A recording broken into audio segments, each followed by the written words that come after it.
ಆತ್ಮೀಯ ವಿದ್ಯಾರ್ಥಿಗಳೇ, ಭೂಗೋಳಶಾಸ್ತ್ರದ ಆನ್ಲೈನ್ ತರಗತಿಗೆ ಸ್ವಾಗತ. ವಿದ್ಯಾರ್ಥಿಗಳೇ, ಹಿಂದಿನ ವಿಡಿಯೋ ತರಗತಿಯಲ್ಲಿ ಮೊದಲನೇ ಅಧ್ಯಾಯವನ್ನು ಕುರಿತು ಚರ್ಚಿಸಲಾಗಿದೆ. ಇಂದು ಎರಡನೇ ಅಧ್ಯಾಯವಾಗಿರ್ತಕ್ಕಂಥ ಭೂಮಿ ಎಂಬ ವಿಷಯವನ್ನು ಕುರಿತು ತಿಳಿಯೋಣ. ಈ ಅಧ್ಯಾಯದಲ್ಲಿ ಮೊದಲನೇದಾಗಿ ಭೂಮಿಯ ಆಕಾರ ಗೋಳಾಕಾರವಾಗಿದೆ ಎಂಬುದನ್ನು ನಿರ್ಧರಿಸುವುದಕ್ಕೆ ಇರತಕ್ಕಂಥ ನಿದರ್ಶನಗಳನ್ನು ಕುರಿತು ಚರ್ಚಿಸೋಣ. ಅಧ್ಯಾಯ 2. ಭೂಮಿ ಒಂದು ಗ್ರಹ. ನಮ್ಮ ನಿವಾಸವಾಗಿರ್ತಕ್ಕಂಥ ಈ ಭೂಮಿ ಸೌರಮಂಡಲದ ಒಂದು ಸದಸ್ಯ ಗ್ರಹವಾಗಿದೆ. ಇದು ಸೂರ್ಯನಿಂದ 3ನೇ ಸ್ಥಾನದಲ್ಲಿದ್ದು ಗಾತ್ರದಲ್ಲಿ 5ನೆಯ ಅತ್ಯಂತ ದೊಡ್ಡ ಗ್ರಹವಾಗಿ ಕಂಡುಬರ್ತಾ ಇದೆ. ಇದರ ವಯಸ್ಸು ಅಂದಾಜು 4.6 ಬಿಲಿಯನ್ ವರ್ಷಗಳೆಂದು ತಿಳಿಸಲಾಗಿದೆ. ಇಂಥ ಒಂದು ಭೂಮಿ ಇಲ್ಲಿ ಅನೇಕ ಶಿಲೆಗಳು ಮತ್ತು ಮಣ್ಣು ಇರುವುದರಿಂದ ಇದನ್ನು ಭೌಮಿಕ ಗ್ರಹ ಎಂದು ಕರೆಯಲ್ಪಡ್ತಾ ಇದೆ ಅಥವಾ ಟೆರೆಸ್ಟ್ರಿಯಲ್ ಗ್ರಹ ಎಂದು ಕರೆಯಲಾಗ್ತಾ ಇದೆ. ಹೀಗೆ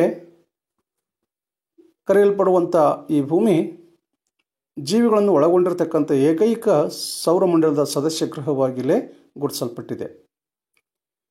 ಇದಕ್ಕೆ ಮುಖ್ಯವಾದಂಥ ಕಾರಣ ಇದು ಹೊಂದಿರತಕ್ಕಂಥ ವಾಯುಮಂಡಲ, ನೀರಿನ ಅಸ್ತಿತ್ವ ಮತ್ತು ಸೂರ್ಯನಿಂದ ಇರತಕ್ಕಂಥ ಒಂದು ನಿರ್ದಿಷ್ಟವಾಗಿರ್ತಕ್ಕಂಥ ಅಂತರ ಈ ಜೀವಿಗಳ ಒಂದು ನೆಲೆಗೆ ಈ ಭೂಮಿ ಇಲ್ಲೇ ಕಾರಣವಾಗಿದೆ. ಈ ಭೂಗ್ರಹವನ್ನು ಅಥವಾ ನಾವು ನೆಲೆಸಿರ್ತಕ್ಕಂಥ ನಮ್ಮ ನೆಲೆಯಾಗಿರ್ತಕ್ಕಂಥ ಈ ಭೂಗ್ರಹವನ್ನು ಅನೇಕ ಹೆಸರಿನಿಂದ ಕರೆಯಲಾಗ್ತಾ ಇದೆ. ಅವುಗಳು ಯಾವುವಂತಂದರೆ ಜಲಾವೃತ ಗ್ರಹ ಎಂದು ಕರೆಯಲಾಗ್ತಾ ಇದೆ. ಜಲಾವೃತ ಗ್ರಹ ಅಂತ ಕರೀಲಿಕ್ಕೆ ಮುಖ್ಯವಾದಂಥ ಕಾರಣ ಏನು ಅಂತಂದರೆ, 5ನೆಯ ದೊಡ್ಡ ಗ್ರಹವಾಗಿರ್ತಕ್ಕಂಥ ಈ ಭೂಮಿಯ ಮೇಲ್ಮೈ ಮೇಲೆ ಬಹುಪಾಲು ಭಾಗ ನೀರಿನಿಂದ ಆವೃತವಾಗಿರ್ತಕ್ಕಂಥದ್ದು ಕಂಡುಬರ್ತಾ ಇದೆ. 71% ಭೂಮಿಯ ಮೇಲ್ವಲಯವು ಜಲರಾಶಿಯಿಂದ ಕೂಡಿದರೆ 29% ಮೇಲ್ವಲಯವು ಭೂಖಂಡಗಳಿಂದ ಆವರಿಸಲ್ಪಟ್ಟಿರ್ತಾ ಇದೆ. ಹೀಗಾಗಿ ಅಧಿಕ ಜಲಾವೃತವಾಗಿರ್ತಕ್ಕಂಥ ಕ್ಷೇತ್ರವನ್ನು ಹೊಂದಿರುವಂಥ ಈ ಭೂಗ್ರಹವನ್ನು ಜಲಾವೃತ ಗ್ರಹ ಎಂದು ಕರೀಲಿಕ್ಕೆ ಕಾರಣ ಅಂತ ಇಲ್ಲೇ ನಾವು ಹೇಳ್ಬೋದು. ಇದಲ್ಲದೆ ನೀಲಿ ಗ್ರಹ ಎಂಬ ಹೆಸರಿನಿಂದ ಇದನ್ನು ಕರೆಯಲಾಗ್ತಾ ಇದೆ. ಅಲ್ಲದೆ ಹಸಿರು ಮನೆ ಗ್ರಹ ಎಂದು ಸಹ ಇದನ್ನು ಕರೆಯಲಾಗ್ತಾ ಇದೆ. ಇವೆಲ್ಲವುಗಳಿಗಿಂತ ವಿಶೇಷವಾಗಿ ಈ ಗ್ರಹವನ್ನು ಇನ್ನೊಂದು ಅರ್ಥದಲ್ಲಿ ಕರೆಯಲ್ಪಡ್ತಾ ಇದೆ, ವಿಶಿಷ್ಟ ಗ್ರಹ ಎಂದು ಸಹ ಇದನ್ನು ಕರೆಯಲಾಗ್ತಾ ಇದೆ. ಯಾಕಂತಂದರೆ ಸೌರಮಂಡಲದ ಸದಸ್ಯ ಗ್ರಹಗಳಲ್ಲಿ ತುಂಬ ವಿಭಿನ್ನವಾಗಿರ್ತಕ್ಕಂಥ ವಿಶಿಷ್ಟತೆಯಿಂದ ಕೂಡಿರ್ತಕ್ಕಂಥ ಗ್ರಹ ಯಾವುದಾದ್ರೂ ಇದ್ದರೆ ಅದು ಭೂಮಿ. ಯಾಕಂದರೆ ಇಲ್ಲಿ ಜಲರಾಶಿ ಇದೆ, ವಾಯುಮಂಡಲ ಇದೆ, ಜೀವಮಂಡಲ ಇದೆ. ಇವೆಲ್ಲವುಗಳು ಈ ಭೂಮಿ ಮೇಲೆ ಅಸ್ತಿತ್ವವನ್ನು ಹೊಂದಿರ್ತಾ ಇದೆ. ಇಂಥ ಒಂದು ಸ್ಥಿತಿಯನ್ನು ಹೊಂದಿರತಕ್ಕಂಥ ಈ ಸೌರಮಂಡಲದ ಸದಸ್ಯ ಗ್ರಹಗಳಲ್ಲಿ ಇನ್ಯಾವುದೇ ಗ್ರಹಗಳಲ್ಲಿ ಕಂಡುಬರೋದಿಲ್ಲ. ಆ ಕಾರಣಕ್ಕಾಗಿ ಇದೊಂದು ವಿಶಿಷ್ಟ ಗ್ರಹ ಎಂದು ಕರೆಯಲ್ಪಡ್ತಾ ಇದೆ. ಭೂಮಿ ಒಂದು ಉಪಗ್ರಹವನ್ನು ಒಳಗೊಂಡಿರ್ತಾ ಇದೆ. ಆ ಭೂಮಿಯ ಉಪಗ್ರಹ ಯಾವುದಂದರೆ ಚಂದ್ರ ಏಕೈಕ ಉಪಗ್ರಹ ಇದ್ದು ಈ ಭೂಮಿಯ ಸ್ಥಾನ, ಅಕ್ಷಭ್ರಮಣ ಮತ್ತು ಪರಿಭ್ರಮಣವು ಭೂಮಿ ಮೇಲೆ ಹಲವಾರು ಪರಿಣಾಮಗಳನ್ನು ಉಂಟು ಮಾಡ್ತಕ್ಕಂಥದ್ದಕ್ಕೆ ಕಾರಣ ಆಗ್ತಾ ಇದೆ. ಉದಾಹರಣೆಗೆ ಗ್ರಹಣಗಳು ಸಂಭವಿಸ್ತಕ್ಕಂಥದ್ದು ನಾವು ಕಾಣ್ತಾ ಇದ್ದೇವೆ. ಈ ಜಲರಾಶಿಯಲ್ಲಿ ಉಬ್ಬರವಿಳಿತಗಳು ಇಲ್ಲೇ ರಚನೆಗೊಳ್ತಕ್ಕಂಥದ್ದು ಕಂಡು ಬರ್ತಾ ಇದೆ. ಇಂಥ ಪರಿಣಾಮಗಳನ್ನು ಇವತ್ತಿನ ದಿವಸ ನಾವು ಈ ಭೂಗ್ರಹದ ಮೇಲೆ ಕಾಣುವುದುಂಟು. ಇಂಥ ಒಂದು ಭೂಗ್ರಹದ ಆಕಾರ ಮತ್ತು ಗಾತ್ರವನ್ನು ಕುರಿತು ತಿಳಿಯೋಣ ವಿದ್ಯಾರ್ಥಿಗಳೇ, ಭೂಮಿಯ ಆಕಾರ ಹೇಗಿದೆ ಅನ್ನುವಂಥ ಒಂದು ವಿಚಾರಗಳು ಇವತ್ತ ಅಲ್ಲ, ಬಹುಪುರಾತನ ಕಾಲದಿಂದಲೂ ಕೂಡ ಒಂದು ಚರ್ಚಾಸ್ಪದವಾಗಿರ್ತಕ್ಕಂಥ ವಿಷಯವಾಗಿ ಅದು ಉಳಿತಾ ಬಂದಿರ್ತಾ ಇದೆ. ಇತ್ತೀಚಿನ ಒಂದು ಮಾಹಿತಿ ಪ್ರಕಾರ ಗಣಿತದ ಲೆಕ್ಕಾಚಾರದಂತೆ ಈ ಭೂಗ್ರಹದ ಆಕಾರವನ್ನು ನಿರೂಪಿಸ್ತಕ್ಕಂಥ ಕಾರ್ಯದಲ್ಲಿ ತನ್ನದೇ ಆಗಿರ್ತಕ್ಕಂಥ ಒಂದು ಹೇಳಿಕೆಯನ್ನು ಕೊಟ್ಟಿರ್ತಕ್ಕಂಥ ಒಬ್ಬ ವಿಜ್ಞಾನಿ ಸರ್ ಐಸಾಕ್ ನ್ಯೂಟನ್ 1643ರಿಂದ 1727 ಅವಧಿಯಲ್ಲಿರ್ತಕ್ಕಂಥ ಸರ್ ಐಸಾಕ್ ನ್ಯೂಟನ್ರವರು ಭೂಮಿಯ ಆಕಾರದ ಬಗ್ಗೆ ಸಂಪೂರ್ಣವಾಗಿ ಲೆಕ್ಕಾಚಾರ ಮಾಡಿ ಇದು ಪೂರ್ಣವಾಗಿ ವೃತ್ತಾಕಾರವಾಗಿದೆ ಎಂಬುದನ್ನು ನಿದರ್ಶಿಸಿದ್ದಾನೆ. ಅದು ಧ್ರುವಗಳಲ್ಲಿ ಚಪ್ಪಟೆಯಾಗಿಯೂ ಹಾಗೂ ಸಮಭಾಜಕದ ಬಳಿ ಉಬ್ಬಿದಂತೆ ಕಂಡುಬರ್ತಾ ಇದೆ ಎಂಬುದನ್ನು ಪ್ರತಿಪಾದಿಸಿದ್ದಾರೆ. ಭೂಮಿಯ ಈ ವಿಶಿಷ್ಟ ಆಕಾರವನ್ನು ಲಘುಗೋಳಕಲ್ಪ ಎಂದು ಕರೆಯಲಾಗುವುದು. ಲಘುಗೋಳಕಲ್ಪ ಎಂದರೆ ವಿಷುವವೃತ್ತದ ಬಳಿ ಉಬ್ಬಾಗಿದ್ದು ಧ್ರುವದ ಬಳಿ ಚಪ್ಪಟೆಯಾಗಿರುವಂಥ ಈ ಭೂಮಿಯ ವಿಶಿಷ್ಟ ಆಕಾರವನ್ನು ಲಘುಗೋಳಕಲ್ಪ ಎಂದು ಕರೆಯಲಾಗ್ತಾ ಇದೆ. ಇದರ ಆಕಾರವನ್ನು ಜಿಯಾಡ್ ಅಥವಾ ಭೂಮ್ಯಾಕಾರ ಎಂದು ಸಹ ಕರೆಯಲಾಗ್ತಾ ಇದೆ. ಹೀಗಾಗಿ ಇವತ್ತು ಭೂಮಿಯ ಆಕಾರದ ಬಗ್ಗೆ ವೈಜ್ಞಾನಿಕವಾಗಿರ್ತಕ್ಕಂಥ ಸಾಕ್ಷ್ಯಾಧಾರಗಳಿಂದ ಇವತ್ತು ನಾವಿಲ್ಲಿ ನಿರೂಪಿಸಬಹುದು. ಭೂಮಿ ಬೇರೆ ಯಾವುದೇ ಆಕಾರವನ್ನು ಹೊಲದೆ ಅದು ಸಂಪೂರ್ಣವಾಗಿ ವೃತ್ತಾಕಾರವಾಗಿರದೆ ಲಘುಗೋಳಕಲ್ಪದ ಆಕಾರದಲ್ಲಿ ಇದೆ ಎಂಬುದು ಇಲ್ಲೇ ಸ್ಪಷ್ಟವಾಗಿ ತಿಳಿಬೇಕಾಗ್ತಾ ಇದೆ. ಹಾಗಾದರೆ ಭೂಮಿ ಗೋಳಾಕಾರವಾಗಿದೆ ಅಥವಾ ವೃತ್ತಾಕಾರದಲ್ಲಿ ಇದೆ ಎಂಬುದನ್ನು ನಾವು ನಿರೂಪಿಸ್ತಕ್ಕಂಥದ್ದಕ್ಕೆ ಅಥವಾ ಸ್ಪಷ್ಟಪಡಿಸ್ತಕ್ಕಂಥದ್ದಕ್ಕೆ ಅಥವಾ ನಿದರ್ಶಿಸ್ತಕ್ಕಂಥದ್ದಕ್ಕೆ ಅನೇಕ ಸಾಕ್ಷ್ಯಗಳನ್ನು ಇವತ್ತಿನ ದಿವಸ ನಾವಿಲ್ಲೇ ನೀಡಬೇಕಾಗ್ತಾ ಇದೆ. ಅಂಥ ಈ ಸಾಕ್ಷ್ಯಾಧಾರಗಳ ಮೂಲಕ ನಿದರ್ಶನಗಳ ಮೂಲಕ ಭೂಮಿಯು ಗೋಲಾಕಾರವಾಗಿದೆ ಎಂಬುದನ್ನು ಇಲ್ಲೇ ನಾವು ನಿರ್ಧರಿಸಲಿಕ್ಕೆ ಸಾಧ್ಯ ಆಗ್ತಾ ಇದೆ. ಹಾಗಾದರೆ ಭೂಮಿ ಗೋಳಾಕಾರವಾಗಿದೆ ಎಂಬುದನ್ನು ನಿರೂಪಿಸುವಂಥ ನಿದರ್ಶನಗಳನ್ನು ನೋಡೋಣ. ಈ ಭೂಮಿ ಗೋಲಾಕಾರವಾಗಿದೆ ಎಂಬುದಕ್ಕೆ ಅನೇಕ ನಿದರ್ಶನಗಳು ಉಂಟು. ಅವುಗಳಲ್ಲಿ ಒಂದೊಂದಾಗಿ ನಾವು ನೋಡೋಣ. ಮೊದಲನೇದಾಗಿ ಆಕಾಶಕಾಯಗಳು ಗೋಳಾಕಾರವಾಗಿ ಕಾಣುವುದು. ಇವತ್ತು ನಾವು ಬಾನಂಗಳದ ಕಡೆಗೆ ದೃಷ್ಟಿ ಹರಿಸಿದಾಗ ಚಂದ್ರ ಇರ್ಬೋದು, ಸೂರ್ಯ ಇರ್ಬೋದು, ಇತರ ನಕ್ಷತ್ರಗಳಿರ್ಬೋದು, ಅವು ದುಂಡಾಗಿ ವೃತ್ತಾಕಾರವಾಗಿ ನಮಗೆ ಕಾಣ್ತಾ ಇವೆ. ಅವುಗಳಂತೆ ಭೂಮಿಯು ಕೂಡ ಒಂದು ಆಕಾಶಕಾಯವಾಗಿದ್ದು ಈ ಆಕಾಶಕಾಯವಾಗಿರ್ತಕ್ಕಂಥ ಭೂಮಿಯು ಕೂಡ ಗೋಳಾಕಾರದಲ್ಲಿ ಇದೆ ಎಂಬುದನ್ನು ನಾವು ನಿದರ್ಶಿಸಬಹುದು ಅಥವಾ ಸ್ಪಷ್ಟಪಡಿಸಬಹುದು. ಹೀಗಾಗಿ ಇತರ ಆಕಾಶಕಾಯಗಳಂತೆ ಭೂಮಿಯು ಕೂಡ ಒಂದು ಗೋಳಾಕಾರದ ಒಂದು ಸ್ವರೂಪವನ್ನು ಹೊಂದಿದೆ ಎಂಬುದು ಇದರಿಂದ ತಿಳಿಯಬಹುದು. ಇನ್ನು ಗ್ರಹಣಗಳ ಕಾಲದ ಸಂದರ್ಭದಲ್ಲಿ ಕಂಡುಬರ್ತಕ್ಕಂಥ ಸನ್ನಿವೇಶಗಳು ಈ ಭೂಮಿಯ ಒಂದು ಆಕಾರವನ್ನು ಸ್ಪಷ್ಟಪಡಿಸ್ತಕ್ಕಂಥಕ್ಕೆ ಮತ್ತೊಂದು ನಿದರ್ಶನವಾಗಿದೆ. ವಿದ್ಯಾರ್ಥಿಗಳೇ, ತಾವೆಲ್ಲ ನೋಡಿರ್ಬೋದು, ಈ ಗ್ರಹಣಗಳು ಸಂಭವಿಸ್ತಕ್ಕಂಥ ಸಂದರ್ಭದಲ್ಲಿ ಆಗ್ತಕ್ಕಂಥ ಸನ್ನಿವೇಶಗಳು ತುಂಬ ಭಿನ್ನವಾಗಿರ್ತಕ್ಕಂಥದ್ದು. ಗ್ರಹಣಗಳು ಯಾವ ರೀತಿಯಾಗಿ ಸಂಭವಿಸ್ತವೆ ಅಂತಂದರೆ, ಸೂರ್ಯ ಮತ್ತು ಚಂದ್ರರ ನಡುವೆ ಭೂಮಿ ಬಂದಾಗ ಚಂದ್ರಗ್ರಹಣ ಉಂಟಾಗ್ತಕ್ಕಂಥದ್ದು. ಸೂರ್ಯ ಮತ್ತು ಭೂಮಿಯ ನಡುವೆ ಚಂದ್ರ ಅಡ್ಡ ಬಂದಾಗ ಸೂರ್ಯಗ್ರಹಣ ಉಂಟಾಗ್ತಕ್ಕಂಥದ್ದು.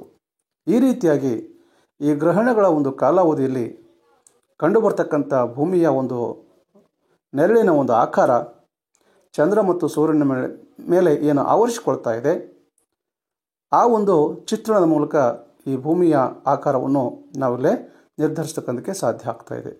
ಉದಾಹರಣೆಗೆ ಚಂದ್ರಗ್ರಹಣದ ಸಂದರ್ಭ ಅಂತಕ್ಕಂಥದ್ದನ್ನು ಇಲ್ಲೇ ನಾವು ನೋಡೋಣ. ಸೂರ್ಯ ಮತ್ತು ಚಂದ್ರರ ನಡುವೆ ಭೂಮಿ ಬಂದಾಗ ಭೂಮಿಯ ನೆರಳು ಚಂದ್ರನ ಮೇಲೆ ಆವರಿಸಿಕೊಳ್ಳತಕ್ಕಂಥದ್ದನ್ನು ನಾವಿಲ್ಲಿ ಕಾಣ್ತಾ ಇದ್ದೇವೆ. ಇದನ್ನೇ ನಾವು ಚಂದ್ರಗ್ರಹಣ ಅಂತ ಕರಿತಾ ಇದ್ದೇವೆ. ಈ ಚಂದ್ರಗ್ರಹಣದ ಸಂದರ್ಭದಲ್ಲಿ ಚಂದ್ರನ ಮೇಲೆ ಬಿದ್ದಂಥ ನೆರಳು ವೃತ್ತಾಕಾರವಾಗಿರ್ತಾ ಇದೆ. ಈ ವೃತ್ತಾಕಾರದ ನೆರಳು ಬೇರೆ ಯಾವುದೇ ಒಂದು ಛಾಯೆ ಅಲ್ಲ, ಅದು ಭೂಮಿಯ ನೆರಳಾಗಿರ್ತಾ ಇದೆ. ಈ ಒಂದು ನೆರಳಿನ ಆಕಾರವನ್ನು ನಾವು ನೋಡಿದಾಗ ಭೂಮಿಯು ವೃತ್ತಾಕಾರವಾಗಿದೆ ಎಂಬುದನ್ನು ತಿಳಿಯಲಿಕ್ಕೆ ಇದು ಪುಷ್ಟಿ ಕೊಡ್ತಾ ಇದೆ. ಈ ಒಂದು ಆಧಾರದಿಂದ ಇವತ್ತು ಭೂಮಿ ಗೋಳಾಕಾರವಾಗಿದೆ ಎಂದು ಹೇಳಬಹುದು. ಮತ್ತೊಂದು ನಿದರ್ಶನ ಯಾವುದೆಂದರೆ, ಸೂರ್ಯೋದಯ ಮತ್ತು ಸೂರ್ಯಾಸ್ತಗಳನ್ನು ಒಂದು ದಿನದ ಅವಧಿಯಲ್ಲಿ ನಾವು ಕಾಣ್ತಾ ಇದ್ದೇವೆ. ನಾವು ನೆಲೆಸಿರ್ತಕ್ಕಂಥ ಪ್ರದೇಶ ಒಂದು ದಿನದ ಅವಧಿಯಲ್ಲಿ ಸೂರ್ಯೋದಯದ ಅವಧಿಯನ್ನು, ಸೂರ್ಯಾಸ್ತದ ಅವಧಿಯನ್ನು ಹೊಂದಿರ್ತಾ ಇದೆ. ಹೀಗೆ ಪ್ರತಿಯೊಂದು ಈ ಭೂಮಿಯ ಮೇಲ್ಮೈನ ಸ್ಥಳಗಳು ಅಥವಾ ಪ್ರದೇಶಗಳು ಒಂದೊಂದು ನಿರ್ದಿಷ್ಟ ಸೂರ್ಯಾಸ್ತ ಮತ್ತು ಸೂರ್ಯೋದಯದ ಅವಧಿಯನ್ನು ಅದು ಹೊಂದಿರ್ತಾ ಇದೆ. ಇದಕ್ಕೆ ಮುಖ್ಯವಾದಂಥ ಕಾರಣ ಭೂಮಿ ವೃತ್ತಾಕಾರವಾಗಿರುವುದರಿಂದ ಈ ಸೂರ್ಯೋದಯ ಮತ್ತು ಸೂರ್ಯಾಸ್ತದ ಸಮಯ ಇಲ್ಲೇ ಬೇರೆ ಬೇರೆಯಾಗಿರ್ತಾ ಇದೆ. ಒಂದು ವೇಳೆ ಭೂಮಿ ಗೋಳಾಕಾರವಾಗಿರದೆ ಚಪ್ಪಟೆಯಾಗಿದ್ದರೆ ಏಕಕಾಲಕ್ಕೆ ಜಗತ್ತಿನಾದ್ಯಂತ ಸೂರ್ಯೋದಯದ ಅವಧಿ ಇರ್ತಾ ಇತ್ತು, ಏಕಕಾಲದಲ್ಲಿ ಸೂರ್ಯಾಸ್ತದ ಅವಧಿ ಆಗಬಹುದಿತ್ತು. ಅಂಥ ಒಂದು ವ್ಯವಸ್ಥೆ ಇವತ್ತು ಭೂಮಿ ಮೇಲೆ ನಾವು ನೋಡಲಿಕ್ಕೆ ಸಾಧ್ಯತೆ ಇಲ್ಲ. ಕಾರಣ ಭೂಮಿ ಗೋಳಾಕಾರವಾಗಿದ್ದು ತನ್ನ ಅಕ್ಷದ ಗುಂಟ ಸುತ್ತಕೊಳ್ಳೋದ್ರಿಂದ ಆ ಸಮಯದಲ್ಲಿ ಭೂಮಿಯ ಪ್ರತಿಯೊಂದೊಂದು ಸ್ಥಳಗಳು ಒಂದು ದಿನದ ಅವಧಿಯಲ್ಲಿ ಸೂರ್ಯೋದಯ ಮತ್ತು ಸೂರ್ಯಾಸ್ತದ ಅವಧಿಯನ್ನು ಪಡೆದುಕೊಳ್ಳೋದಕ್ಕೆ ಸಾಧ್ಯ ಆಗ್ತಾ ಇದೆ. ಈ ಒಂದು ನಿದರ್ಶನದ ಮೂಲಕ ಭೂಮಿ ಗೋಳಾಕಾರವಾಗಿದೆ ಎಂಬುದನ್ನು ಸ್ಪಷ್ಟಪಡಿಸಬಹುದು. ಮತ್ತೊಂದು ಭೂಪರ್ಯಟನದ ಒಂದು ನಿದರ್ಶನ. ಭೂಪರ್ಯಟನ ಅಂತಂದರೆ ಪ್ರಪಂಚವನ್ನು ಸುತ್ತು ಹಾಕ್ತಕ್ಕಂಥದ್ದು. ಇವತ್ತು ಎಲ್ಲ ವ್ಯಕ್ತಿಗಳಿಗೂ ಭೂಪರ್ಯಟನೆ ಮಾಡ್ತಕ್ಕಂಥ ಒಂದು ಅಭಿರುಚಿ ಇರಲಿಕ್ಕಿಲ್ಲ. ಅಂಥ ಪ್ರಪಂಚ ಪರ್ಯಟನೆ ಮಾಡ್ತಕ್ಕಂಥ ಹವ್ಯಾಸಿಗರಿಂದ, ವ್ಯಕ್ತಿಗಳಿಂದ, ಮೇಧಾವಿಗಳಿಂದ ಒಂದು ನಿದರ್ಶನವನ್ನು ಇವತ್ತು ನಾವು ಕಂಡುಕೊಂಡಿದ್ದಾಗಿದೆ. ಒಬ್ಬ ವ್ಯಕ್ತಿ, ಒಬ್ಬ ಪರ್ಯಟನಕಾರ ತಾನು ಒಂದು ಪ್ರದೇಶದಿಂದ ಪ್ರಯಾಣವನ್ನು ಮುಂದುವರಿಸ್ತಾ ಹೋದಂತೆ ಪ್ರಯಾಣಿಸುವಂಥ ದಿಶೆಯನ್ನು ಬದಲಾವಣೆ ಮಾಡಿದ್ರೆ ಅಥವಾ ಬದಲಾಯಿಸದೆ ನಿರಂತರವಾಗಿ ಅವ ಮುಂದೆ ಸಾಗ್ತಾ ಹೋದಂತೆ ಆ ವ್ಯಕ್ತಿ ಪುನಃ ತಾನು ಪ್ರಯಾಣಿಸಿದ ಒಂದು ಆರಂಭಿಕ ಸ್ಥಳವನ್ನು ಬಂದು ತಲುಪತಕ್ಕಂಥದ್ದಕ್ಕೆ ಸಾಧ್ಯ ಆಗ್ತಾ ಇದೆ. ಈ ಒಂದು ಅನುಭವ ಆಗ್ತಕ್ಕಂಥಕ್ಕೆ ಕಾರಣ ಏನು ಅಂತಂದರೆ ಭೂಮಿ ಚಪ್ಪಟಿಯಾಗಿರದೆ ಅದು ವೃತ್ತಾಕಾರದಲ್ಲಿ ಇದೆ ಎಂಬುದು ಇದರಿಂದ ಸ್ಪಷ್ಟವಾಗಿ ನಿರ್ಧರಿಸಲಿಕ್ಕೆ ಸಾಧ್ಯ ಆಗ್ತಾ ಇದೆ. ಇಂಥ ಈ ಪರ್ಯಟನಕಾರರಿಂದ ಇವತ್ತು ದೊರೆತಿರ್ತಕ್ಕಂಥ ಒಂದು ಆಧಾರವನ್ನಾಗಿಟ್ಕೊಂಡು ಇವತ್ತು ಭೂಮಿ ಗೋಲಾಕಾರವಾಗಿದೆ ಎಂಬುದನ್ನು ಹೇಳ್ಬೋದು. ಮತ್ತೊಂದು ಇಲ್ಲೇ ಪ್ರಯೋಗದ ಮೂಲಕ ಇವತ್ತು ಭೂಮಿ ಗೋಲಾಕಾರವಾಗಿದೆ ಎಂಬುದನ್ನು ಸ್ಪಷ್ಟಪಡಿಸ್ತಕ್ಕಂಥ ನಿದರ್ಶನವನ್ನು ಡಾಕ್ಟರ್ ಆಲ್ಫ್ರೆಡ್ ರಸೆಲ್ ವಾಲೆಸ್ ಎಂಬವರು ಒಂದು ಪ್ರಯೋಗವನ್ನು 1956ರಲ್ಲಿ ಕೈಗೊಳ್ತಾ ಇದ್ದಾರೆ. ಬ್ರಿಟನ್ದ ಬೆಡ್ಫೋರ್ಡ್ ಲೆವೆಲ್ ಕಾಲುವೆ ಪ್ರದೇಶದಲ್ಲಿ ಒಂದು ಪ್ರಯೋಗವನ್ನು ಅವರು ಕೈಗೊಳ್ತಾ ಇದ್ದಾರೆ. ಇದು ಭೂಮಿಯ ವಕ್ರತೆಯನ್ನು ಸಮಂಜಸವಾಗಿ ನಿರೂಪಿಸುವುದರಲ್ಲಿ ಪ್ರಮುಖವಾಗಿರ್ತಕ್ಕಂಥ ಒಂದು ಪ್ರಯೋಗವಾಗಿ ಇಲ್ಲೇ ಕೈಗೊಳ್ಳಲಾಗ್ತಾ ಇದೆ. ಈ ಪ್ರಯೋಗದಲ್ಲಿ ಒಂದೇ ಅಳತೆಯ 3 ಕೋಲುಗಳನ್ನು ತೆಗೆದುಕೊಂಡು ಪ್ರತಿಯೊಂದನ್ನು 1 ಮೈಲು ಅಂತರದಲ್ಲಿ ಒಂದೇ ಸರಳ ರೇಖೆಯಲ್ಲಿರುವಂತೆ ನೆಟ್ಟು ನಂತರ ಅವುಗಳನ್ನು ಒಂದು ನಿರ್ದಿಷ್ಟ ಅಂತರದಿಂದ ದೂರದರ್ಶಕದ ಒಂದು ಮೂಲಕ ವೀಕ್ಷಿಸಿದಾಗ ಆ ಮಧ್ಯದಲ್ಲಿರ್ತಕ್ಕಂಥ ಕೋಲು ಉಳಿದೆರಡು ಕೋಲುಗಳಿಗಿಂತ ಎತ್ತರವಾಗಿ ಕಂಡು ಬಂದಿರತಕ್ಕಂಥದ್ದಲ್ಲೇ ಕಂಡು ಬಂದಿದೆ ಅಂತ ಇಲ್ಲಿ ಹೇಳ್ಬೋದು. ಇದಕ್ಕೆ ಭೂಮಿಯ ವಕ್ರತೆಯೇ ಮುಖ್ಯವಾದಂಥ ಕಾರಣ ಅಂತ ಇಲ್ಲಿ ಹೇಳಬೇಕಾಗ್ತಾ ಇದೆ. ಈ ರೀತಿಯಾಗಿ ಬೆಡ್ಫೋರ್ಡ್ ಲೆವೆಲ್ ಪ್ರಯೋಗದ ಪ್ರಕಾರ ನಮಗೆ ಭೂಮಿ ಗೋಲಾಕಾರವಾಗಿದೆ ಎಂಬುದು ಸ್ಪಷ್ಟ ಆಗ್ತಾ ಇದೆ. ಮತ್ತೊಂದು ನಿದರ್ಶನದ ಮೂಲಕ ಭೂಮಿ ಗೋಳಾಕಾರವಾಗಿದೆ ಎಂಬುದನ್ನು ಇಲ್ಲಿ ಹೇಳ್ಬೋದು. ಸಮುದ್ರದಲ್ಲಿನ ಹಡಗಿನ ದೃಶ್ಯಗಳನ್ನು ಇವತ್ತಿನ ದಿವಸ ನಾವು ಆಧಾರವಾಗಿಟ್ಕೊಂಡು ಭೂಮಿ ವೃತ್ತಾಕಾರವಾಗಿದೆ ಅನ್ನೋದನ್ನು ನಿದರ್ಶಿಸಬಹುದು. ವಿದ್ಯಾರ್ಥಿಗಳೇ, ಸಾಗರದ ಅಂಚಿನಲ್ಲಿ ನಿಂತು ಬಹುದೂರದಿಂದ ಬರ್ತಕ್ಕಂಥ ಹಡಗಿನ ಒಂದು ವೀಕ್ಷಣೆಯನ್ನು ಮಾಡಿದಾಗ ಆರಂಭದಲ್ಲಿ ಆ ಹಡಗು ಸಂಪೂರ್ಣವಾಗಿ ನಮಗೆ ಗೋಚರಿಸುವುದಿಲ್ಲ. ಆರಂಭದಲ್ಲಿ ಅದರ ಬಾವುಟ ಕಾಣಿಸ್ತಾ ಇದೆ.